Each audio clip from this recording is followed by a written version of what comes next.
Philip, can the judge change the sentence, go up or down from life in prison without parole? And if not, what's the point of the victim impact statements?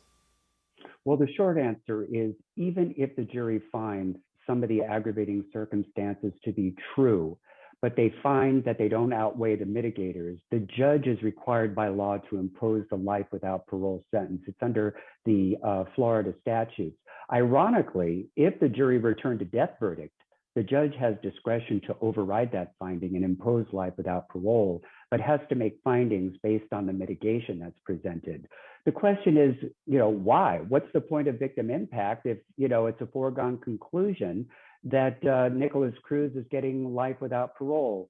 Well, remember, the purpose of the victim impact statements is to give victims the opportunity to address the court about the impact that the crime had on the lives of the victims and the next of kin, and certainly to be heard on sentencing. But because it's pretty much a foregone conclusion and pretty much predestined, if you will, by way of law, then it's really more ceremonial than anything to give victims a voice in the Florida justice system. Yeah, it's somewhat catharsis. And then, Terri, it's clear many families thought the death penalty should have been given. After hearing some of these statements, how do you feel about that?